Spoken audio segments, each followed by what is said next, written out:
오늘 3월 첫째 주입니다. 사도행전 10번째 시간이 벌써 왔네요. 같이 말씀을 나눌 때 동일하게 큰 은혜가 있을 줄 믿습니다. 저희가 문자로 저희에게 지금 가지고 있는 이 하나님 말씀을 2021년이라는 이 동시대를 사는 저와 여러분이 함께 읽고 묵상하고 또 나누고 적용할 수 있다는 것이 얼마나 놀라운 일인지 잘 감이 안 오시죠? 2000여 년이 지난 지금까지 우리가 한 문자로 같은 내용을 같이 보고 있다는 것, 이 하나님의 섭리하심이라고 믿습니다. 우리가 교회를 함께 세워감에 있어서 말씀을 통해서 하나님을 더 알아가기 원하는 기대감이 우리 한 분 한 분 마음속에 있다는 것이 너무나 감사합니다.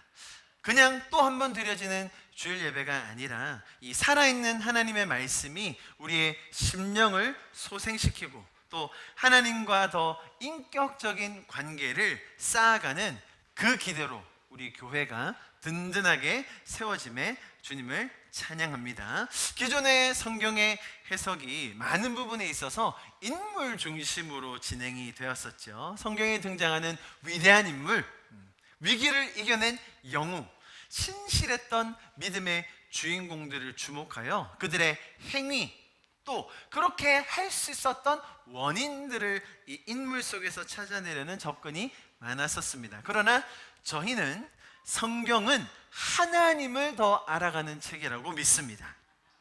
성경을 통해서 하나님의 성품을 더 배우고 하나님의 감정을 우리도 함께 누리며 가장 탁월한 인도자이신 그분의 계획과 지혜를 배우는 것, 그것을 우리는 기대하는 것이죠. 그래서 저희 교회에서는 강해 연속 설교를 진행하고 있고요. 어떤 부분들은 기존의 한국교회의 일반적인 설교의 내용과 조금 다른 부분들이 있습니다. 그래서 본문을 불특정하게 뽑아서 보는 것이 아니라 이렇게 순서대로 맥락 속에서 어떤 흐름이 있는지를 같이 나누고 있지요. 아마도 해석하는 것들이 억지스럽거나 끼워 맞추는 것이 아니라 대부분 흐름에 맞게 맥락에 맞게 논리적으로 진행되고 있기 때문에 받아들이는데 큰 어려움이 있을 거라고 생각하지는 않습니다. 그럼에도 불구하고 제가 설명드리는 부분이 너무 잘 알려진 유명한 해석임에도 그 방향이 틀어지거나 혹은 다른 해석이 나올 때는 저도 굉장히 조심스럽게 접근을 합니다. 전달하는 사람이 아무리 확신을 가지고 명료하게 설명한다 하더라도 듣고 계신 성도분들의 배경과 또 세월의 영향을 간과할 수는 없으니까요. 그러다 보니 내용 자체가 아주 방향이 틀어지는 경우라면 제가 들고 나오는 것들이 있었죠. 뭐 주석이라든지 아니면 강해집이라든지 신학자들의 이야기들을 가지고 설명을 드렸었습니다. 사실 해 아래 새 것이 없다고요. 아무리 뭐 관점을 바꾸고 새로운 성경을 해석을 낸다고 한들 저 한 명의 설교자가 그걸 독창적으로 만들어냈겠습니까? 저도 다 보고 듣고 배운 것을 바탕으로 전달할 수밖에 없지요. 그러나 성령께서 또 매주 이 말씀을 인도해 주신다는 것을 믿기 때문에 더 신중함과 믿음으로 선포하려고 저도 최선을 다하고 있습니다. 제가 왜 이렇게 서론을 장황하게 말씀드릴까요? 눈치를 좀 채셨어야 되는데요. 오늘의 내용 또한 기존에 알고 있던 해석과 전혀 다른 방향으로 갈 것이기 때문에 이렇게 서론이 길어졌습니다. 본격적으로 한 가지 개념을 제가 그러면 여러분과 새롭게 좀 고치고 싶습니다. 우리가 너무 잘 아는 초대교회에 관한 개념입니다. 오늘 본문뿐만 아니라 앞으로 사도행전에서 계속 연결될 내용입니다. 한번 제가 질문을 드려볼게요. 초대교회에 대해서, 이런 초대교회 많이 들어봤잖아요. 사도행전에 나오는 초대교회.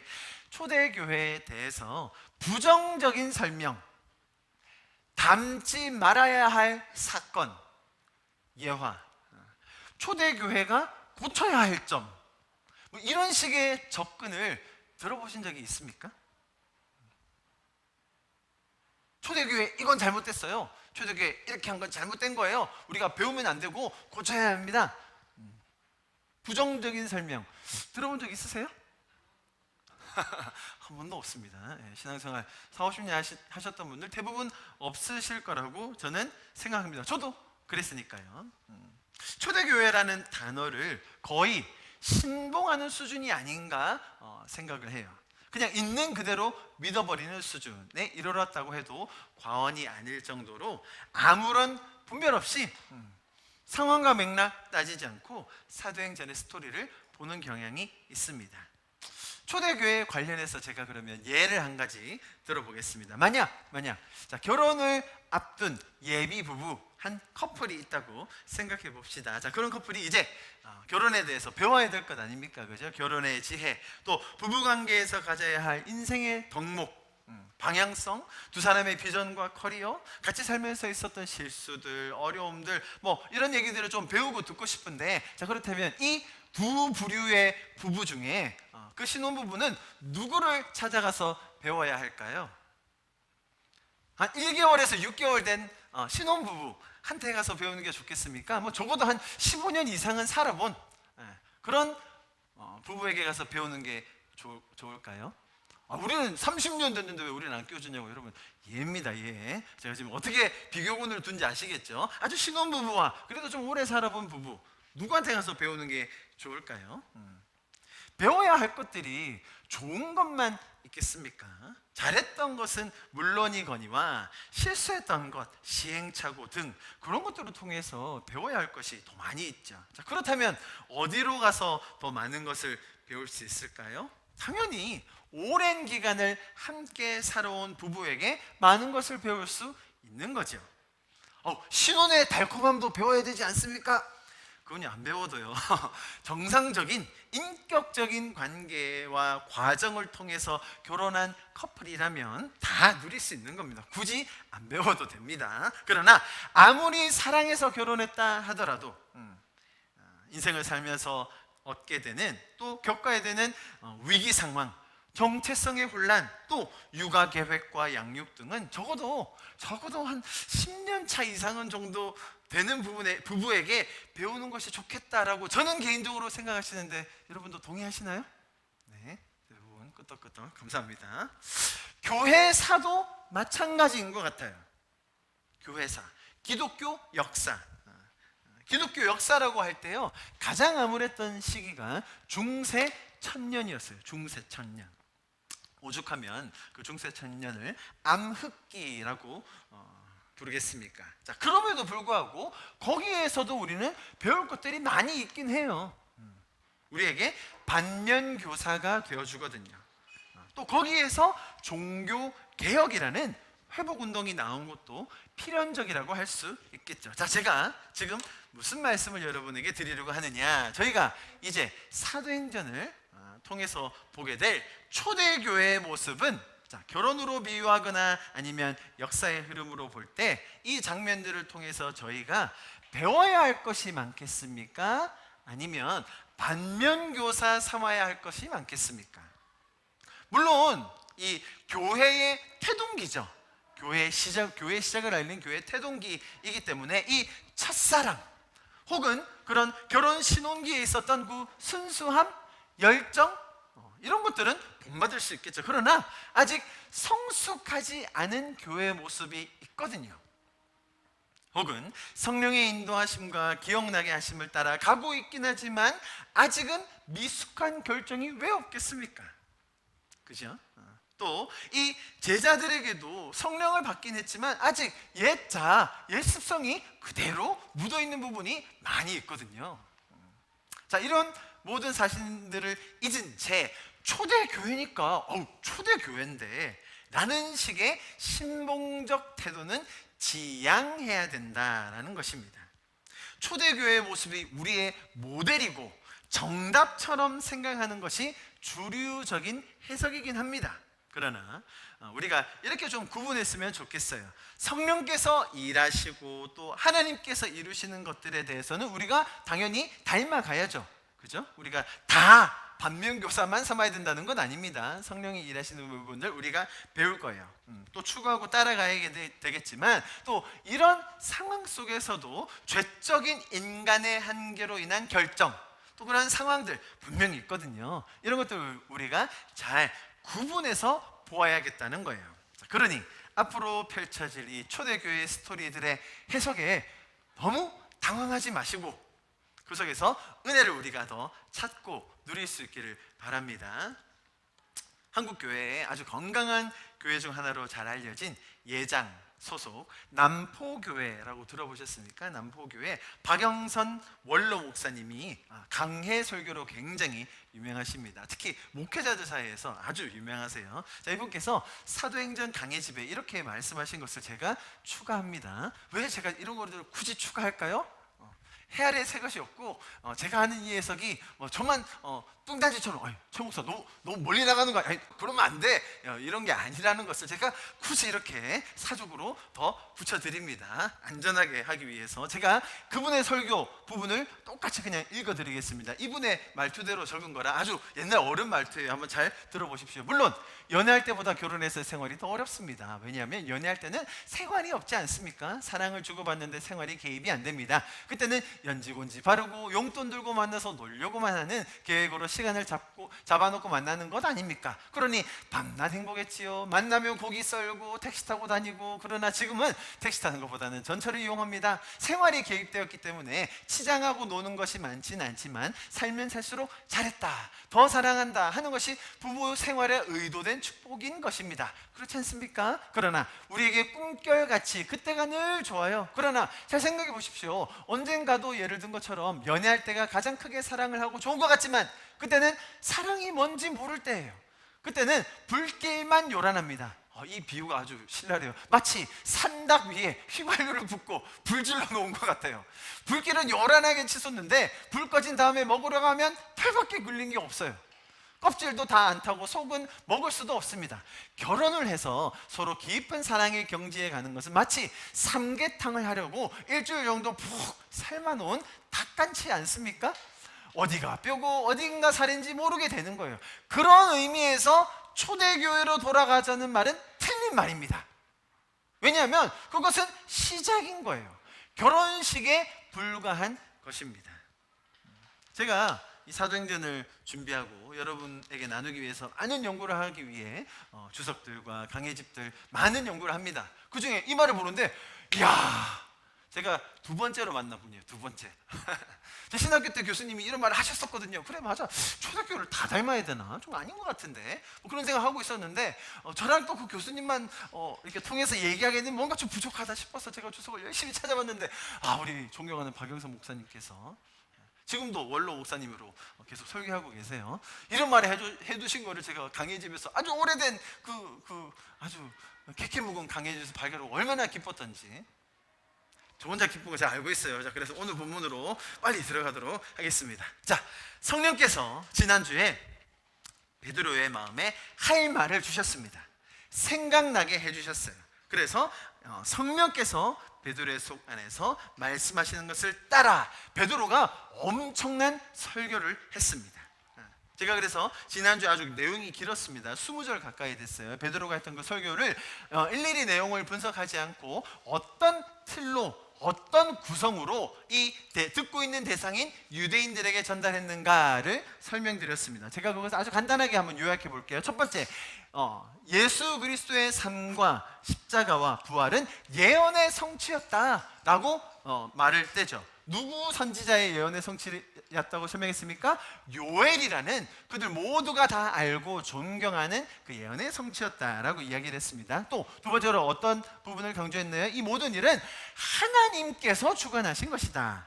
지금 베드로가 이야기하고 싶은, 제자들이 전하고 싶은 대상은 사실 예수님이지만 그들이 예수님에 대한 반감을 가지고 있기 때문에 일단 우리 모두가 공감하는 하나님이 이 예언을 이루셨고 진행하신 것이다 라는 부분을 강조했었습니다. 자, 그 구절이 뭐였습니까? 23절 우리 같이 한번 읽어볼까요? 시작. 그가 하나님께서 정하신 뜻과 미리 하신 대로 내준 바 되었거늘 너희가 법 없는 자들의 손을 밀려 못 박아 죽였으나 하나님께서 그를 사망의 고통에서 풀어 살리셨으니 이는 그가 사망에 매여 있을 수 없음이니라. 아멘.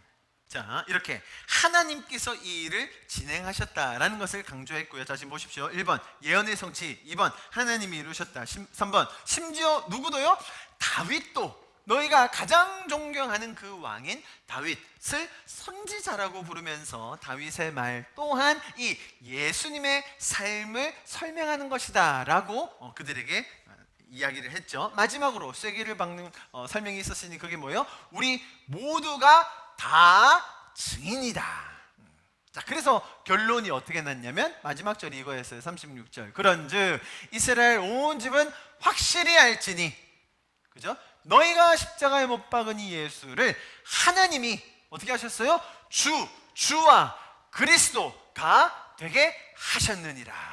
자, 이것이 그 베드로의 첫 번째 그 아주 놀라운 서사적인 설교의 결론이었어요. 자, 유대인들에게 정말로 특화된, 딱 맞는, 너무나 시기적절한 복음의 메시지를 이 베드로가 전한 거예요. 보세요. 복음의 메시지입니다. 예언이 이루어졌습니다. 또 인간이 할 수 없기 때문에, 사람의 능력과 사람의 지혜와 사람의 공로로 할 수 없기 때문에 하나님이 하셨습니다. 인간이 할 수 있는 부분이 없었어요. 하나님이 이루어 주셨어요. 마지막에 당신들이 가장 믿어 의심치 않는 그 다윗도 이 얘기를 한 거예요. 그래서 우리가 그 일의 증인이 되었습니다. 예수 그리스도가 하나님께서 세우신 주인이시요 또 그리스도이십니다 라는 복음을 이 유대인들에게 딱 전했습니다. 그것이 복음이죠.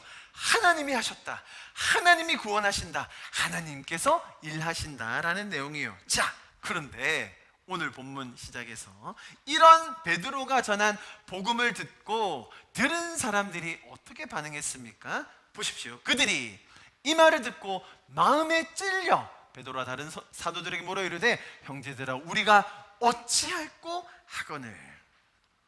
자, 이 37절에서 우리가 대체적으로 은혜를 받아요. 야, 그래, 복음을 이렇게 전하면, 저렇게 베드로처럼 전하면 사람들의 마음에 찔림이 있고 이 복음 앞에 납작 엎드려져 가지고 우리가 어떻게 하면 되겠습니까? 막 그 장면 떠오르지 않습니까? 막 와서 사람들이 막 수천 명이 엉엉 울면서 우리가 회개합니다라고 하면서 우리가 막 침례 받을게요라는 그런 장면을 떠올리면서 이 뭔가 복음의 능력, 야, 복음을 전하는 자가 이렇게 성령을 받고 정말 권위 있게 전하면 이런 일이 일어나는구나라고 하면서 은혜를 받고 도전을 받아요. 그런데 뭐 거기까지는 좋은데, 또 반대로 부정적으로 얘기하면 요즘 목회자들, 또 심지어 성도들도 저런 능력이 없으니까 교회가 이 모양이지, 뭐 이런 식으로 셀프 디스하는 것도 아닌 뭔가 포인트가 잘못 잡혀져 가는 것을 우리가 알아야 돼요. 자, 다시 한번 설명드립니다. 이 베드로의 이야기를 들었던 대상이 누구였죠? 제가 여러 번 반복해서 말씀드렸습니다. 천하 각국에서 모인 경건한 유대인들이었어요. 됐죠? 천하 각국에서 모인, 오순절을 맞아 제사 드리기 위해서 왔던, 그죠? 천하 각국에서 모인 경건한 유대인들이었습니다. 이 사람들은 뭐 유대인들뿐만 아니라 모든 사람이 다 마찬가지긴 한데요, 꼭 지가 듣고 싶은 것만 들어요.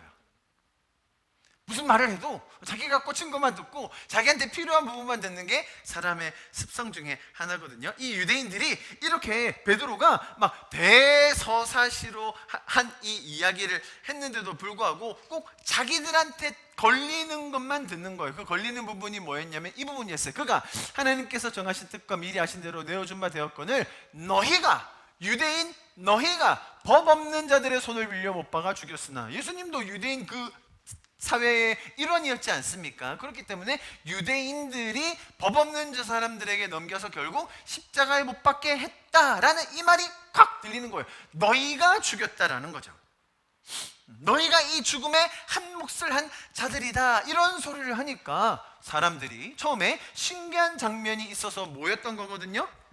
베드로가 막 서서 외치는데 막 당당함과 이 포스가 느껴지거든요. 그러니까 그래요?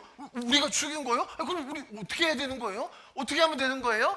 이 유대인의 버릇이 나오게 된 거죠. 무슨 말이냐면 유대인들은요, 모든 것을 행위로 해결하려고 해요. 뭔가 행위를 해야, 행위가 의로워야, 그래야 그들의 정체성을 유지하고 또 궁극적으로 구원까지 받는다는 이 뼛속 깊은 전통이 유대인들 안에 있었어요. 복음서에서 그게 여러 번 나옵니다. 제가 오늘은 누가복음을 가져와 봤어요. 보세요. 누가복음 10장에 어떤 율법 교사가 일어나 예수를 시험하여 이르되 선생님 보세요. 내가 무엇을 하여야 영생을 얻으리까? 똑같이 18장에서도 어떤 관리가 물어 이르되 선한 선생님이여 내가 무엇을 하여야 영생을 얻으리까? 오늘 장면은 뭐였어요? Brothers, what shall we do? 형제들이여 우리가 뭘 해야 합니까? 지금 그 맥락으로 봐야 된다는 거예요. 오늘 37절 말씀은요,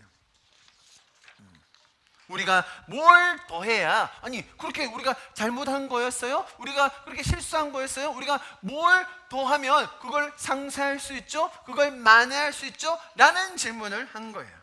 자, 이런 반응이야말로 종교적 열심이 있는 사람들이 보세요, 뭔가 특별한 사람, 뭔가 다른 메시지를 만났을 때 흔히 나오는 반응이라는 거예요.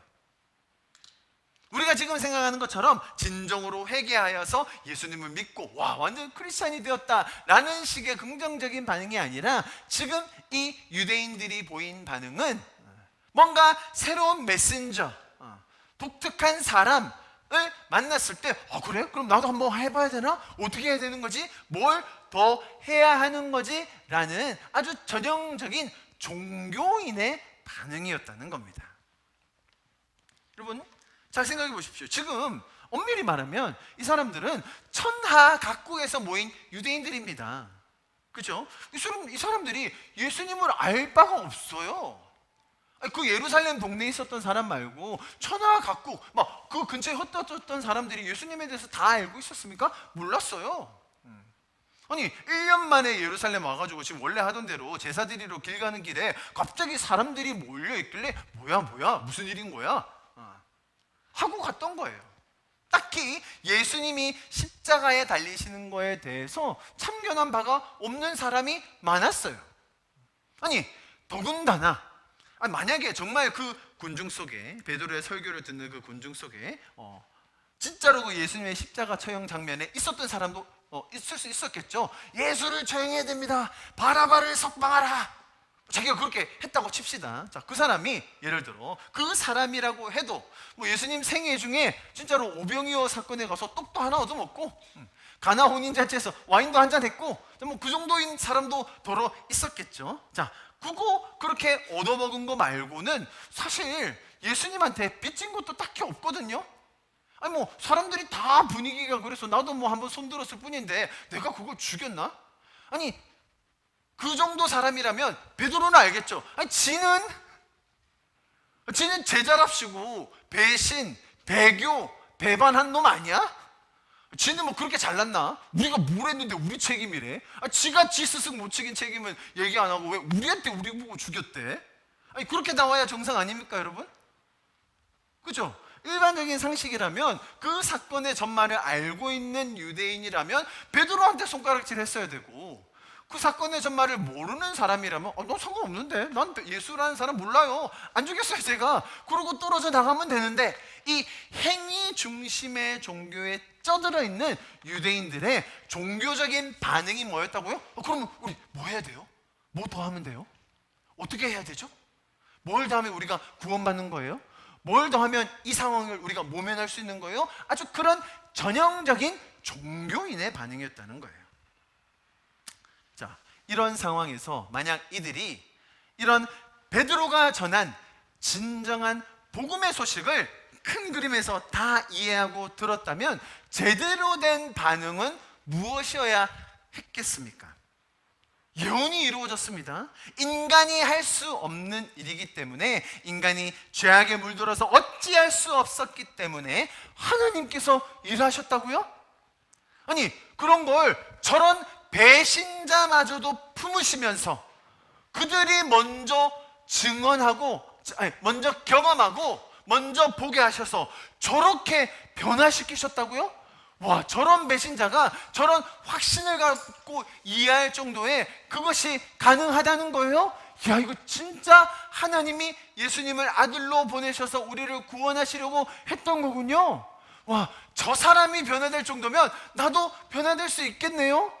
야, 하나님 살아계십니다. 하나님을 찬양합니다. 저도 그 복음의 기쁜 소식에 동참하고 싶습니다.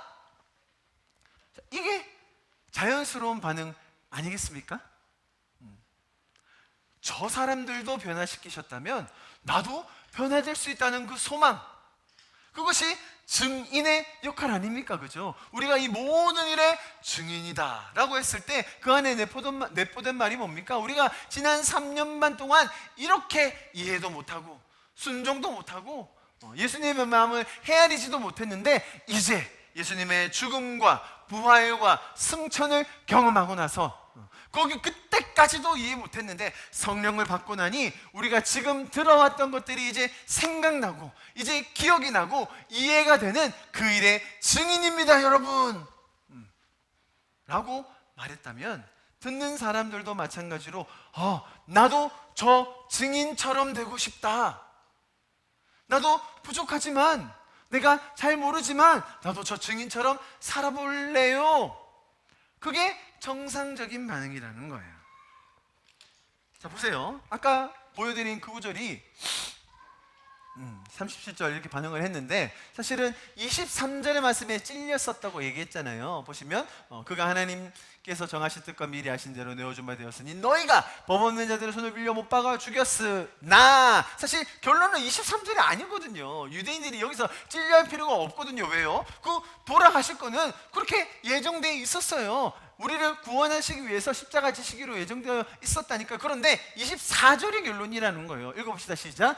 하나님께서 그를 사망의 고통에서 풀어 살리셨으니 이는 그가 사망에 매여 있을 수 없었음이라. 너희가 아무리 죽이려고 하고 로마 군인들이 아무리 다 둘러싸고 로마 황제가 명령을 내린다 할지라도 하나님께서 이 예수 그리스도를 살리셨습니다. 이게 부활의 복음의 소식인 것이죠. 이것이 결론인데, 꼭 지가 듣고 싶은 대로 듣는 저희의 습성과 비슷한 유대인들이 가슴에 찔하면서 내가 뭐 잘못했나? 라고 하면서 뱉은 말 뭐라고요? 형제들이여, 우리가 어찌 하리까? 무엇을 해야 합니까? 라고 반응했다는 거예요. 자, 제가 지금 이 전통적인 해석에서 조금 틀면서 가고 있습니다. 자, 그런데 이런 전통적인 해석을 조금 더 견고하게 하는 절이 바로 그 다음 절이에요. 베드로의 바로 이어지는 이야기인데, 보십시오. 베드로가 이르되, 자, 형제여 어찌하리까? 우리가 뭘 해야겠습니까? 라고 할 때 뭐라고 합니까? 베드로가 회개하라 이렇게 얘기하는 거예요. 뭔가 꿍짝이 맞는 거예요. 뭐 하면 되죠? 회개하십시오. 그리고 집례 받으세요. 그러면 성령이 오실 겁니다. 뭔가 이렇게 딱 순서상으로 딱딱 맞는 것 같죠? 뭘 해야 되죠? 회개해야 됩니다. 그리고 침례 받으셔야 됩니다. 그러면 결과적으로 조건을 다 채우면 성령이 오실 겁니다. 자, 이렇게 보여져요, 이 구절이. 자, 그러면 제가 조금 직설적으로, 단도직입적으로 여러분에게 묻겠습니다.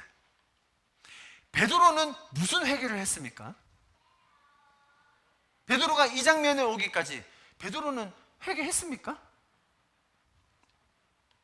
베드로가 정말로 막 눈물 콧물 짜고 막 손이 발이 되도록 비는 그런 회개를 해서 지금 이 자리에 예수님의 제자로 있습니까?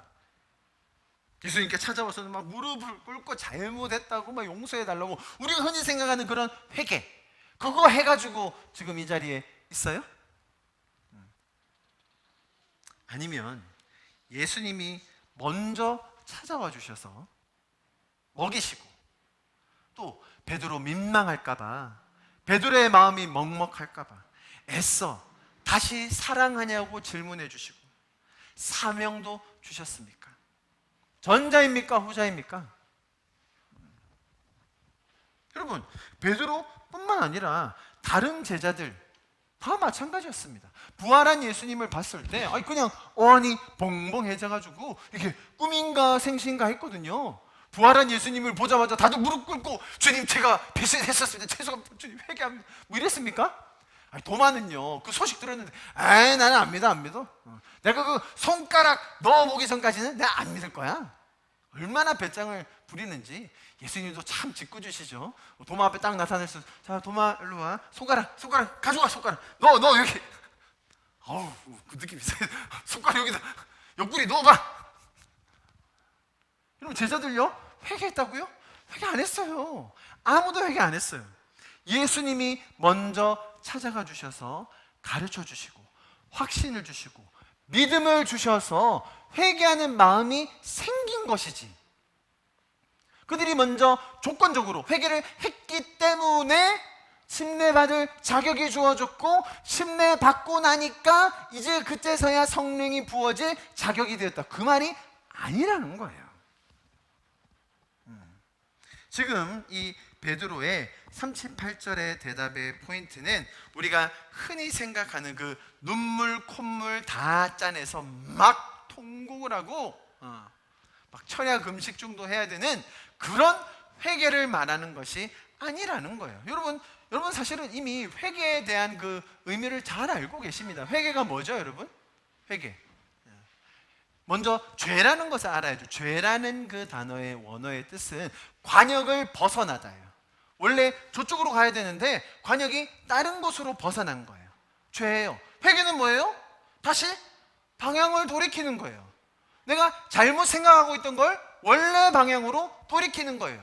회개예요. 자, 지금 베드로가 이 유대인들에게 말하는 이 회개의 뜻은 뭐냐면, 당신들 행위로 할 수 있을 것 같죠? 아직도 내가 열심히 해야 될 것 같죠? 그거 아니에요. 구원은 그렇게 받는 게 아닙니다. 돌이키세요. 구원은 하나님의 전적인 은혜로 말미암아 살아계신 예수 그리스도 보혈의 공로로 받는 겁니다. 회개하고 오세요. 그리고 그냥 침례 받으세요. 그냥 받으세요. 포인트는 받으라는 거예요.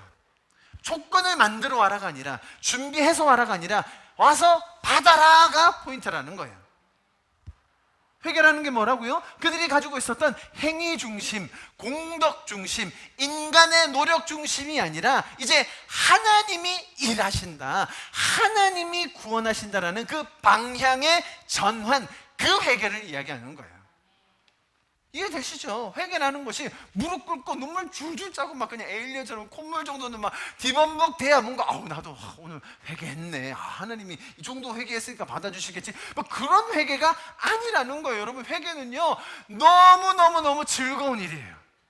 회개는요 우리의 삶에 일어날 때마다 방향이 바꿔지는, 잘못 설정되어 있던 방향, 세상의 가치관, 세상의 죄적인 시스템이 이제 하나님 쪽으로 맞춰지는 그것, 회개하라요. 그래서 여기서 베드로가 말하는 이 뉘앙스는 너희의 그런 죄적인 개념들을 다 버리고 와서 침례를 받아라, 주신다, 구원하신다, 이게 포인트라는 거예요. 제자들이 자기들도 예를 들어 구원받고 성령 받고 하기 위해서 교리문답 했습니까? 신앙 고백들 제대로 작성했을까요? 이 제자들? 틀리게 한 거 아니에요? 신앙 간증문, 막 침례 간증문 막 써가지고 막 계속 받고 맞고 통과해서 결국 이 자리에 왔을까요? 부서마다 막 한 명씩 다 꽂아가지고 헌신서 작성하고 교회 막 한턱 돌려가지고 장로 막 선거에도 나가고, 그래서 지금 이 자리에 왔습니까? 전혀 아니라는 거죠. 그런데 우리는 이 구절을 이 유대인들의 마음과 종교적인 반응과 또 베드로의 그 과거에 본인이 경험했던 것을 간과하니까 우리가 알아서 내부적으로 이 구절들을 조건화 시켜놨다는 거예요. 그러면서 위기의 질서도 만들고 있어요. 근데 많은 분들이 이렇게 따지실 거예요. 그리하면 라고 돼 있지 않습니까? 그리하면, 그러니까 앞에 거를 다 충족하면 될 거 아닙니까? 원어랑 영어만 봐도 별로 그렇게 어려운 내용이 아니에요. 그냥 end. 그리고 무슨 말이에요? 너희가 일단 와, 그리고 다 침례 받아, 그리고 성령도 오실 거야. And then이 아니에요. 영어로 말하면 그냥 and you will receive the gift of the Holy Spirit. 너 받을 거야, 이 말이에요. if 너 만약에 이거 하고 이거 해서 잘 충족해서 통과하고 패스하면 and then 뭐 주실지도 몰라가 아니라 너 일단 와서 받아. 자, 그러면 너 성령도 받을 거야 이 말이에요. 이해하시겠죠? 자, 이것이 바로 하나님이 일하셔서 죄인들을 구원하시는 놀라운 당연한 순서라는 거예요. 우리가 생각하는 그런 조건들, 검증들, 시험들보다 더 중요한 것이 있죠. 교리문답, 신앙고백, 간증문, 이런 것보다 너무너무나 중요한 성도의 삶의 핵심이 되는 것이 있으니 그게 뭘까요, 여러분? 다음 주에 할 거예요. 다음 주에 바로 연결돼서 나옵니다. 다음 주에 빠지시지 마세요. 자, 그 다음 구절 저희가 지금 37절과 38절 봤습니다. 자, 39절 이제 넘어갑니다. 보십시오. 이 약속은 너희와 너희 자녀와 모든 먼데 사람 곧 주 우리 하나님이 얼마든지 부르시는 자들에게 하신 것이라 하고. 자, 조금 말을 풀어내는 게 조금 이야기가 어려워서 제가 다른 번역본들도 가져와 봤습니다. 보십시오. 그 베드로가 지금 그렇게 말하고 설명을 부연적으로 하는 거예요. 이 약속은 잘 들어보세요. 여러분과 여러분의 자녀와 또 멀리 떨어져 있는 모든 사람 곧 우리 주 하나님께서 부르시는 모든 사람에게 주신 것입니다. 이 39절을 보면 제가 지금까지 설명드린 게 더 명확해집니다. 누구에게 하는 거라고요? 여기서 말하고 있는 멀리 떨어져 있는 모든 사람이라는 말은 이방인들을 내포합니다. 야, 이방인들. 하나님이 구원하시고 성령을 선물로 주는 대상은 유대 민족뿐만이 아니라 이방인들을 포함하는 모든 민족으로서 이 온 우주적인 구원을 설명하는 거예요. 그것이 이사야에 이미 예언되어져 있었습니다. 57장 19절 같이 한번 읽어봅니다. 시작. 입술의 열매를 창조하는 자 여호와가 말하노라. 먼 데 있는 자에게든지 가까운 데 있는 자에게든지 평강이 있을지어다. 평강이 있을지어다. 내가 그를 고치리라 하셨느니라. 할렐루야. 저는 여기 너무 재밌는 게요, 베드로가 지금 이 말을요 자기가 생각해서 했을까요? 여러분, 베드로는 이방인들에게 구원이 임할 거라고 안 믿고 있거든요. 나중에 한참 뒤에 가서 믿어요. 근데 베드로가 이 말을 한 걸 보면 야, 이게 지금 성령이 얘기하고 계시는 거나가 너무 느끼시는 거예요. 저만 느끼는 것 같아요. 아무튼 자, 그래, 이거의 증거들. 자, 그러면서 뭐라고 마지막 부분에 뭐라고 돼 있어요? 아까 좀 전에 봤던 그 보시면 마지막 부분에 보시면 하나님께서 중간 거 보세요. 중간 부분 하나님께서 부르시는 모든 사람에게 줄 거라는 거예요. 영어로 for all whom the Lord our God will call. 자, 무슨 말이냐면 잘 보세요, 여러분. 구원받은 성도들을 우리가 신학적으로 표현해 보자면 이렇게 얘기할 수 있어요. 내가 믿어서, 자 보세요. 내가 회개해서, 내가 열심히 알아봐서, 내가 노력해서 찾다가 돌아온, 자, 이런 사람을 구원받았다고 얘기하는 게 아니에요. 지금 다 강조가 어디 있었어요? 내가 믿어서, 내가 고백도 했고, 내가 회개해서, 내가 신을 찾으려고 엄청 노력했는데 결국 내가 시인해가지고 그래서 나는 성도가 되었습니다. 그게 이 성경이 얘기하는 신학적인 구원의 정의가 아니라는 거죠.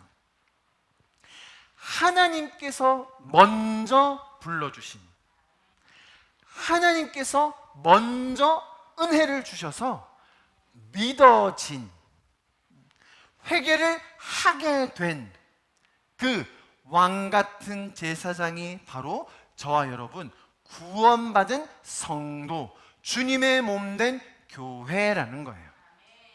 이 구절 보십시오. 하나님께서 부르시는 모든 사람들, 그 부르심을 받지 못하고 있는 사람들 많이 있죠. 그러니 우리가 발을 움직여서 가는 거예요. 복음을 전하는 아름다운 자들의 발이여 하거든요. 베드로전서 2장 9절 말씀 같이 한번 읽어봅니다. 제가 이거 강조해놨었고요. 베드로전서 2장 9절 같이 한번 읽어볼까요? 시작. 그러나 너희는 택하신 족속이요 왕같은 제사장들이요 거룩한 나라요 그의 소유가 된 백성이니 이는 너희를 어두운 데서 불러내어 그의 기이한 빛에 들어가게 하시니 아름다운 덕을 선포하게 하려 하심이라. 어둠 속에 있는 사람이 지금 무슨 수로 어둠을 깨치고 나와서 빛에 나올 수 있습니까? 빛이 비춰져야 그 빛에서, 그 어둠에서 끄집어내줄 수 있는 것이죠. 이것이 성경이 말하는 구원이에요. 성경이 말하는 성도들이라는 거예요. 교회의 참된 모습입니다. 자, 이제 오늘 본문의 마지막 부분으로 다다르고 있습니다. 자, 40절. 또 베드로가 그 듣는 사람들에게 확증하여 이야기합니다. 여러 말로 확증하여 권하여 이르되 너희가 이 패역한 세대에서 구원을 받으라. 우리가 성도로서 교회에 모여서 하는 핵심 사역, 중심 가치가 이 구절에 있어요.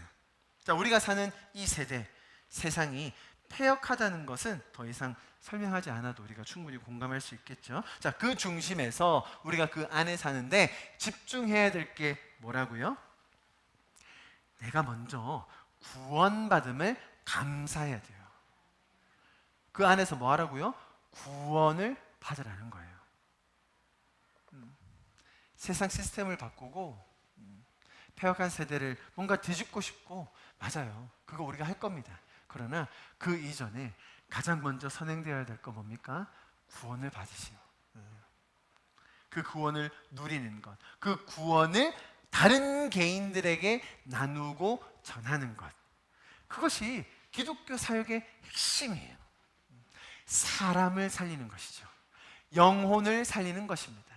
한 명의 영혼이 천하보다 귀하다는 것을 우리가 알고 그 영혼이 구원받는 그 기쁨과 감격 안에 살 수 있도록 돕는 것, 인도하는 것, 섬기는 것, 그것이 교회의 역할인 줄 믿습니다. 각 개인이, 성도가, 교회가 하나님 앞에서 이 구원의 기쁨으로 함께 서가는 것, 그것이 교회인 줄 믿습니다. 자, 마지막 절이에요.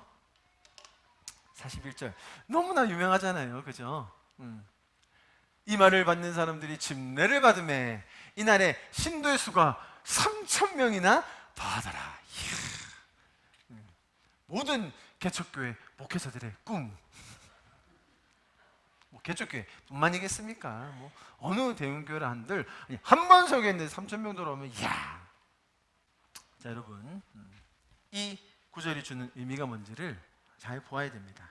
보십시오. 베드로가 그렇게 이야기했습니다. 베드로는요, 자기가 뭔 말하는지 다 이해 못했을 거예요. 제가 설명드렸죠. 자기가 다 아직 받아들이지 못하고 있는 개념까지도 다 얘기했거든요. 자, 얘기를 끝내고 뭔가 정신 차려보니까 사람들이 야야야 가자 우리 침례 받자 가자. 아니, 밀지 마세요. 줄 좀 서세요 하면서 막 3,000명이 막 몰려와요. 베드로가 깜짝 놀래가지고 유다 여기 보도표 좀 드려. 보도표 좀. 줄 좀 세우고 요한 야고보 뭐해? 빨리 좀 장례 정리 좀 해. 자, 이 장면에서 오늘 이 3,000명이 더한 이 장면에서 제일 놀란 사람이 누굽니까? 베드로예요. 그 다음 놀란 사람들, 제자들. 여기 온 3,000명은요 그냥 온 거예요. 하나님이 불러주셔서 제때에 맞는 메시지, 복음의 메시지를 듣고 비록 그들이 편협적으로 이야기는 했지만 그 이해를 더 풀어줄 것이 다음 주에 나와요. 여러분, 그거 다음 주에 얘기할 거고요. 그러나 이 장면에서 가장 놀라고 있는 사람 누구라고요? 베드로예요. 내가 뭘 했지? 내가 말했는데, 내 감동을 따라 전했는데 이거 뭐지? 베드로가 까무라치게 놀랐을 거예요. 그날 침례 주느라고요, 베드로가 아주 그냥 혼쭐 났을 겁니다. 3,000명 침례 그 쉬운 일이 아닙니다, 여러분. 제자들이 다 달라붙어서 해도요, 아이고, 한 명씩 물에 담궜다가 빼는 게 보통 일이 아니에요, 여러분. 정말로 놀란 베드로와 제자들의 모습을 우리가 이 구절에서 봐야 됩니다. 여러분, 하나님께서는 계속해서 처음부터 지금 이 장면에 이르기까지 제자들에게 믿음이 더하여질 수 있도록, 제자들이 지금 받은 이 구원이 자신들 안에서 더 큰 감격으로, 또 하나님께서 일하셔서 말씀을 주셨을 때 그것을 담대하게 선포했을 뿐인데, 그 도구가 되었을 뿐인데 돌아오는 결과를 보며 자신이 놀라는 이 장면, 여러분, 하나님이 너무 놀랍지 않으십니까? 하나님이 일하시는 이 디테일들이 너무 섬세하지 않으세요? 하나님은 그렇게 우리 삶에도 일하기 원하신다는 거예요.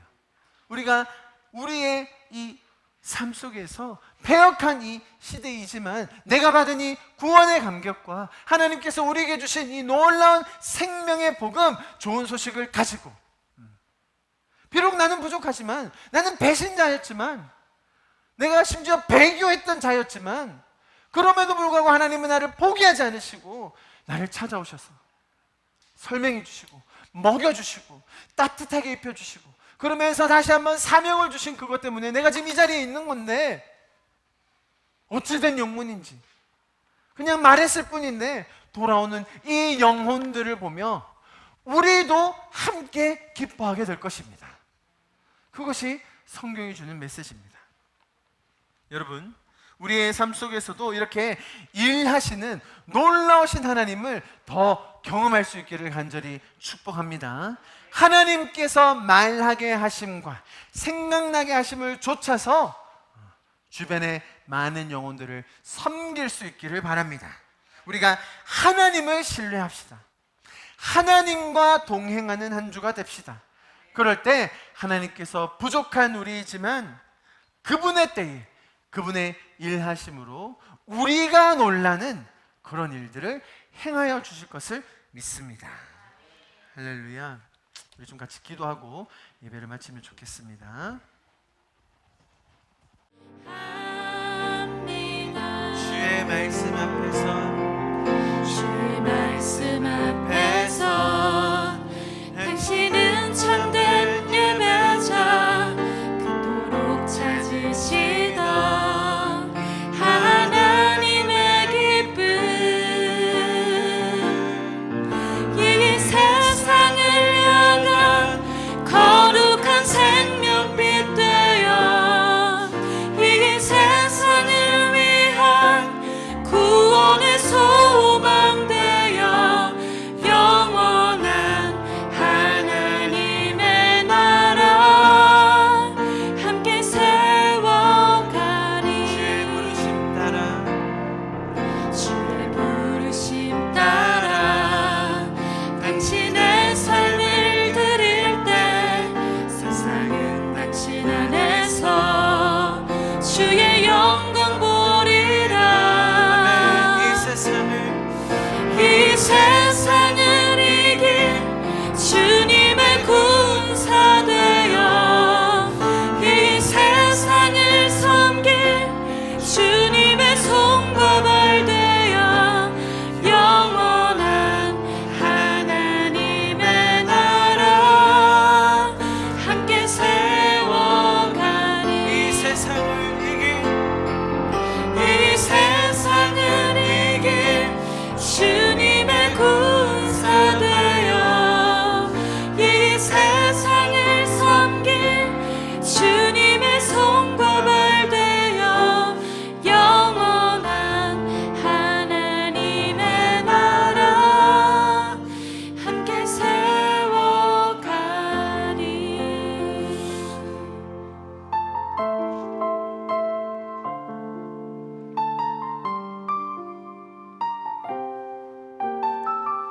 주님, 우리가 주님 말씀 앞에서 참된 예배자로 설 수 있도록 또 우리를 불러주신 주님 다시 한번 감사를 드립니다.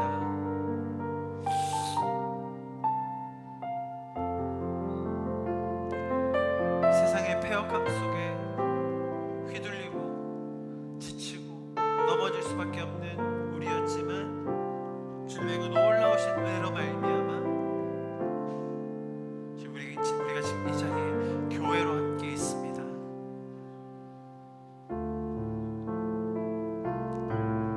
세상 속에서 승리하고 또 그 세상을 더 섬기는 우리와 또 우리 교회가 되게 하여 주시옵소서. 날마다 그렇게 우리에게 놀라움을 주시고 새로움으로 우리를 감격해 하시는 그 주님, 다시 한번 그 주님을 찬양합니다.